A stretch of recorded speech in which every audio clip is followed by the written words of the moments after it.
Welcome to another story time with Shining Nathan. Me, your gay auntie, Shining Nathan. And we're going to continue on our spooky trail of spooky stories for you to enjoy, whether you're going to be cuddled up or doing things about the house, at work, or on the road. As always, I'm very glad you're here, whether you found me organically via whatever platform you're on, or if you followed me here from TikTok. I'm glad you're here. Before we begin, I gotta thank my patrons on Patreon who make all this possible. That is my primary form of income, so if you consider it, you're more than welcome to. Now today's tale is gonna be another spooky one called The Damned Thing Short Horror Story by Ambrose Bierce. I'm excited to get this one, so pause here if you need to get all cuddled up for a spooky tale. If not, let's continue with me, Shining Nathan, your gay auntie. The Damned Thing Short Horror Story, a horror story by Ambrose Bierce. One does not always eat what is on the table. By the light of a tallow candle which had been placed on one end of a rough table, a man was reading something written in a book. It was an old account book, greatly worn, and the writing was not apparently very legible, for the man sometimes held the page close to the flame of the candle to get a stronger light on it. The shadow of the book would then throw in obscurity a half of the room, darkened a number of faces and figures. For besides the reader, 8 other men were present. 7 of them sat against the rough log walls, silent, motionless, and the room being small, not very far from the table. By extending an arm, any one of them could have touched the 8th man, who lay on the table, face upward, partly covered by a sheet, his arms at his side. He was dead. The man with the book was not reading aloud, and no one spoke. All seemed to be waiting for something to occur. The dead man only was without expectation. From the blank darkness outside came in, through the aperture that served for a window, all the ever unfamiliar noises of night in the wilderness. The long, nameless note of a distant coyote, the stilly pulsing thrill of tireless insects in trees, strange cries of the night birds, so different from those of the birds of day. The drone of great, blundering beetles, and all the mysterious chorus of small sounds that seem always to have been but half heard when they have suddenly ceased, as if conscious of an indiscretion. But nothing of all this was noted in that company. Its numbers were not overmuch addicted to idle interest in matters of no practical importance. That was obvious in every line of their rugged faces, obvious even in the dim light of the single candle. They were evidently men of vicinity, farmers and woodsmen. The person reading was a trifle different. One would have said of him that he was of the world, worldly, albeit there was that in his attire which attested a certain fellowship with the organisms of the environment. His coat would hardly have passed muster in San Francisco. His footgear was not of urban origin, and the hat that lay by him on the floor, he was the only one uncovered, was such that if one had considered it an article of mere personal adornment, he would have missed its meaning. In countenance, the man was rather prepossessing, with just a hint of sternness, that he may have assumed or cultivated as appropriate to one in authority, for he was a coroner. It was by virtue of his office that he was in possession of the book in which he was reading. It had been found among the dead man's effects in his cabin, where the inquest was now taking place. When the coroner had finished reading, he put the book into his breast pocket. At that moment, the door was pushed open and a young man entered. He clearly was not of mountain birth or breeding. He was clad as those who dwell in cities. His clothing was dusty, however, as from the travel. He had, in fact, been riding hard to attend the inquest. The coroner nodded. No one else greeted. "We have waited for you," said the coroner. "It is necessary to have done with this business tonight." The young man smiled. "I am sorry to have kept you," he said. "I went away not to evade your summons, but to post to my newspaper an account of what I suppose I am called back to relate." The coroner smiled.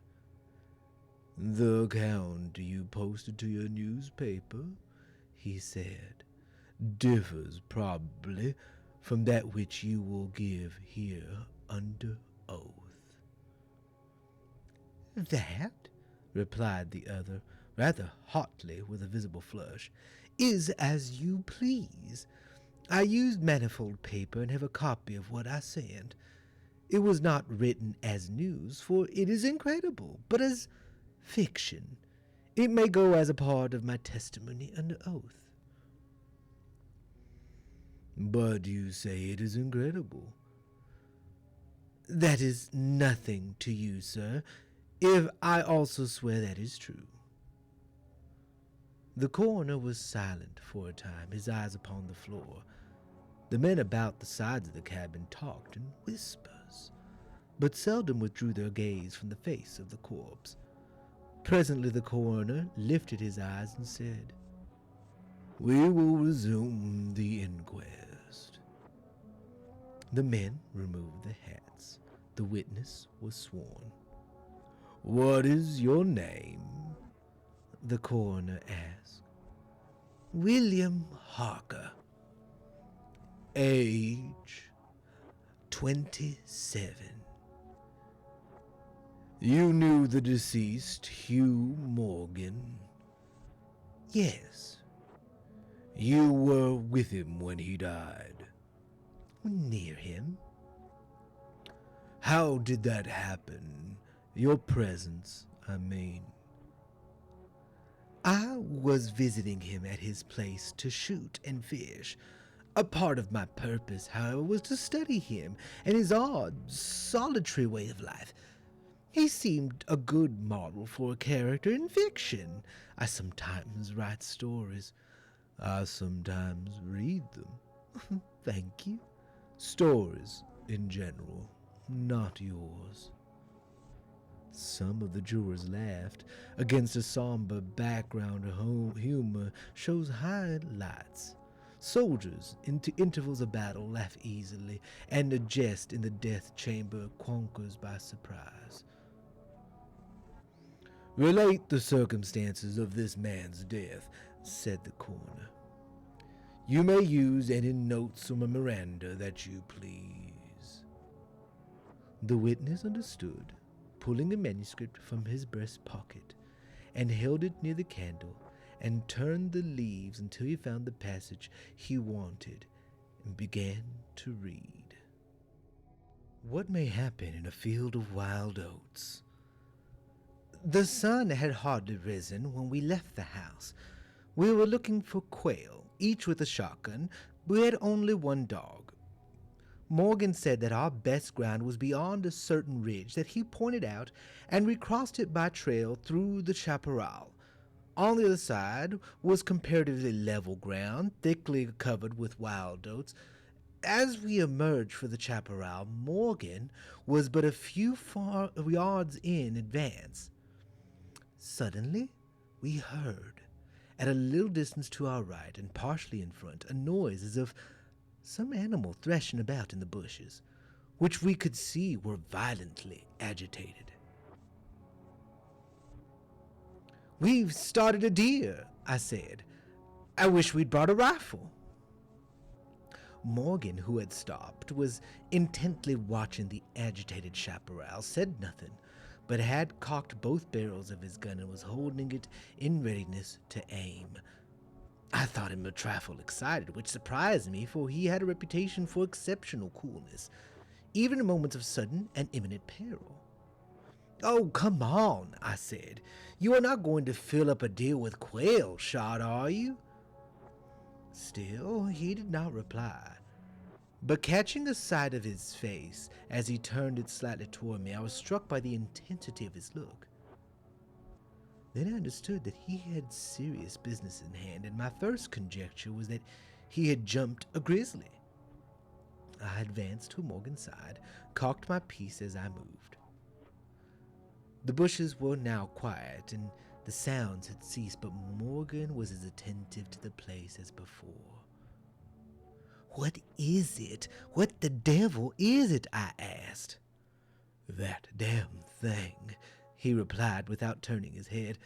His voice was husky and unnatural. He trembled visibly. I was about to speak further when I observed the wild oats near the place of the disturbance moving in the most inexplicable way. I can hardly describe it. It seemed as if stirred by a streak of wind, which not only bent it but pressed it down, crushed it so that it did not rise, and this movement was slowly prolonging itself directly towards us. Nothing that I'd ever seen had affected me so strangely as this unfamiliar and unaccountable phenomenon, yet I am unable to recall any sense of fear.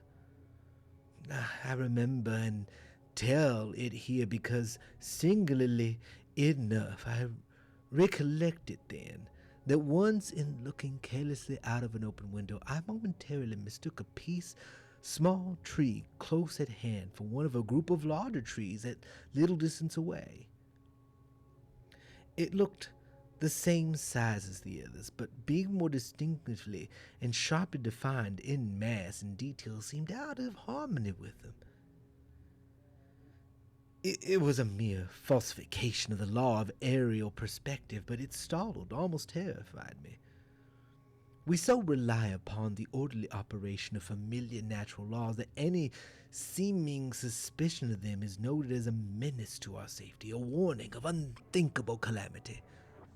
So now, the apparently causeless movement of the herbage and the slow, undeviating approach of the line of disturbances were distinctly disquieting.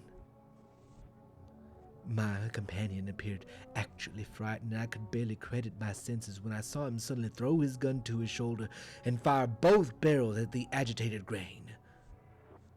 Before the smoke of the discharge had cleared, I heard a loud, savage cry, a scream like that of a wild animal, and flinging his gun upon the ground, Morgan sprang away and ran swiftly from the spot.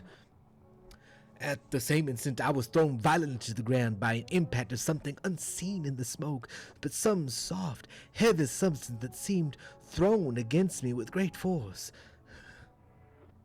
Before I could get upon my feet and recover my gun, which seemed to have been struck from my hands, I heard Morgan crying out as if in mortal agony, and mingled with his cries were such hoarse, savage sounds as one hears from fighting dogs. Inexpressibly terrified, I struggled to my feet and looked in the direction of Morgan's retreat, and may heaven in mercy spare me from another sight like that. At a distance of less than 30 yards was my friend, down upon one knee, hissed the head, thrown back at a frightful angle, hatless, his long hair in disorder, and his whole body in violent movement from side to side, back and forward. His right arm was lifted and seemed to lack the hand. At least I could see none. The other arm was invisible. At times, as my memory now reports this extraordinary scene, I could discern but a part of his body. It was as if he had been partly blotted out. I cannot otherwise express it. Then a shifting of his position will bring it all into view again. All this must have occurred within a few seconds. Yet in that time Morgan assumed all the postures of a determined wrestler, vanquished by superior weight and strength. I saw nothing but him.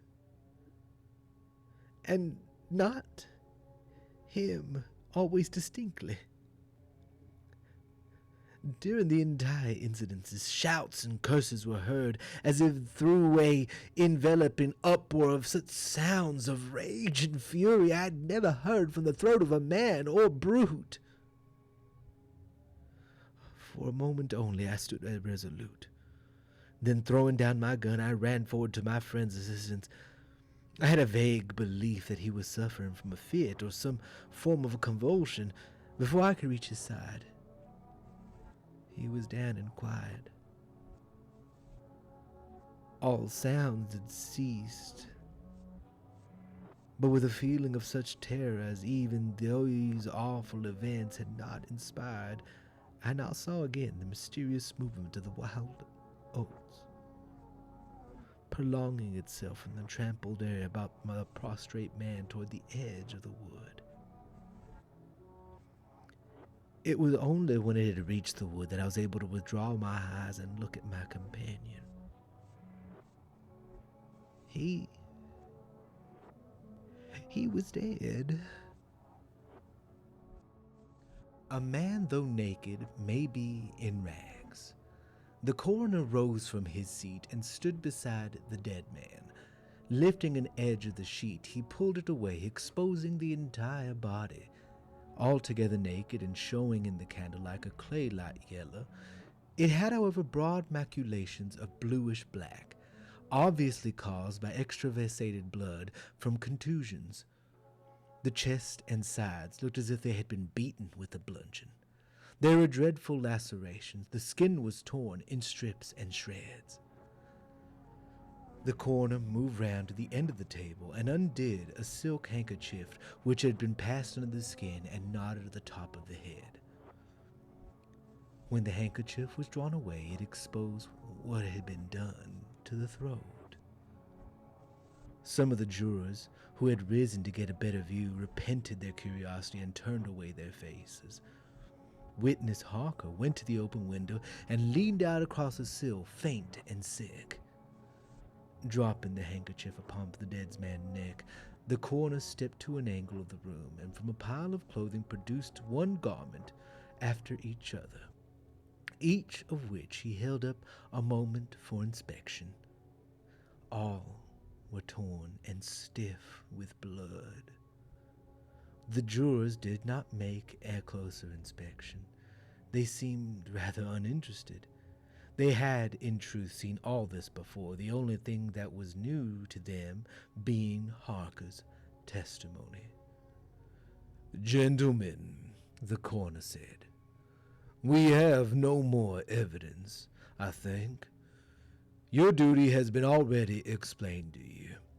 If there's nothing you wish to ask, you may go outside and consider your verdict." The foreman rose, a tall, bearded man of 60, coarsely clad. "I wish to ask one question, Mr. Coroner," he said. "What asylum did this your last witness escape from?" "Mr. Harker," said the coroner gravely and tranquilly, "from what asylum did you last escape?" Harker flushed crimson again, but said nothing. The 7 jurors rose and solemnly filed out of the cabin.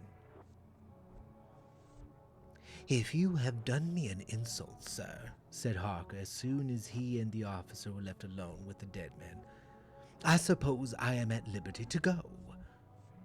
"Yes." Harker started to leave, but paused with his hand on the door latch. The habit of his profession was strong in him, stronger than his sense of personal dignity. He turned about and said, "The book that you have there, I recognize it as Morgan's diary. You seemed greatly interested in it. You read in it while I was testifying. May I see it? The public would like—" "The book will cut no figure in this matter," replied the official, slipping it into his coat pocket. "All the entries in it were made before the writer's death." As Harker passed out of the house, the jury re-entered and stood about the table on which the now covered corpse showed under the sheet with sharp definition. The foreman seated himself near the candle, produced from his breast pocket a pencil and scrap of paper, and wrote rather laboriously the following verdict, with various degrees of effort, all signed: "We, the jury, do find that the remains come to the death at the hands of a mountain lion, but some of us thinks all the same they had fits." An explanation from the tomb. In the diary of the late Hugh Morgan are certain interesting entries having possibly a scientific value as suggestions. At the inquest upon his body, the book was not put into evidence. Possibly the coroner thought it not worthwhile to confuse the jury. The date of the first of the entries mentioned cannot be ascertained. The upper part of the leaf is torn away. The part of the entry remaining follows: "Would run in a half circle, keeping his head turned always toward the center, and again he would stand still, barking furiously. At last he ran away into the bush as fast as he could go. I thought at first that he had gone mad, but on returning to the house found no other alteration in his manner than what was obviously due to fear of punishment. Can a dog see with his nose? Do orders impress some cerebral center with images of the thing that emitted them?" September 2nd. Looking at the stars last night as they rose above the crest of the ridge east of the house, I observed them successively disappear from left to right. Each was eclipsed but an instant, and only a few at a time, but along the entire length of the ridge, all that were within a degree or two of the crest were blotted out. It was as if something had passed along between me and them, but I could not see it, and the stars were not thick enough to determine its outline. I don't like this. Several weeks' entries are missing, 3 leaves being torn from the book. September 27th. It has been about here again. I find evidences of its presence every day. I watched again all last night in the same cover, gun in hand, double charged with buckshot. In the morning the fresh footprints were there, as before. Yet I would have sworn I did not sleep. Indeed, I hardly sleep at all. It is terrible, unsupportable. If these amazing experiences are real, I shall go mad. If they are fanciful, I am mad already. October 3rd. I shall not go. It shall not drive me away. No, this is my house, my land. God hates a coward. October 5th. I cannot stand it. I can stand it no longer. I've invited Harker to pass a few weeks with me. He has a level head. I can judge from his manner if he thinks me mad. October 7th. I have the solution of the mystery. It came to me last night suddenly, as by revelation. How simple, how terribly simple. There are sounds we cannot hear. At either end of the scale are notes that stir no chord that imperfect instruments, the human ear. They are too high or too grave. I have observed a flock of blackbirds occupying an entire treetop, the tops of several trees, and all in full song, suddenly in a moment, and absolutely the same instant, all spring into the air and fly away. How? They could not have seen one another. Whole treetops intervened. At no point could a leader have been visible at to all. There must have been a signal of warning, a command, high and shrill above the din, but by me unheard. I have observed too the same simultaneous flight when all were silent, among not only blackbirds but other birds, quail for example, widely separated by bushes, even on opposite sides of a hill. It is known to see men that a school of whales basking or sporting on the surface in the ocean miles apart, with the convexity of the earth between, will sometimes dive at the same instant, all gone out of sight in a moment. The signal has been sounded, too grave for the ear of the sailor at the masthead and his comrades on deck, who nevertheless feel its vibrations in the ship as the stones of a cathedral are stirred by the bass of an organ. As with sounds, so with colors. At each end of the solar spectrum, the chemist can detect the presence of what are known as actinic rays. They represent colors, integral colors in the composition of light, which we as humans are unable to discern. The human eye is an imperfect instrument. Its range is but a few octaves of real chromatic scale. I am not mad.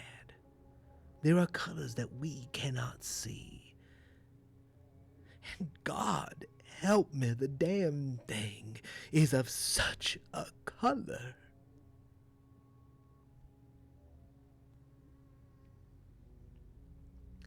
I hope you've enjoyed this tale by Ambrose Bierce by the name of The Damned Thing. If you have any other recommendations of spooky tales that within the public domain for me to read, feel free to comment them in the comments section of wherever you're watching or listening to this. As always, I'm glad you enjoyed this, and if I could bother you, maybe you could be interested in joining my Patreon for as low as $3 a month on patreon.com/Shining Nathan. A special thank you to all my patrons on Patreon. It really, really is truly appreciated to have you here supporting me. And on a final note, I want to leave you with something that I'm currently a part of that is very dear to my heart. It's a non-profit. As you know, I don't really advertise, but it's important that I give the note of this non-profit. They're not paying me, it's not sponsored by them, but they really need our help. They're an organization called Rainbow Youth Project, and they provide mental health services, they provide suicide prevention hotlines, homeless youth housing, all for LGBTQI plus youth throughout the country. They also provide, unfortunately, in terms of suicide of LGBTQI plus youth, try the best to pay for the funerals for these families who've lost their young ones. I'm kindly asking if you'd consider supporting them. They're an organization dear to my heart, and I can genuinely tell them they work on a shoestring budget, sometimes paying out of their own pocket for a lot of these things. And they're a small non-profit making a big difference in our LGBTQI plus children of the United States. I will put the link in the description below, and if not, that's okay. Share it with your friends. Let them know. As always, I love you. You take care. And remember, you are worth giving yourself the love you put in the world. Until next time, my darling.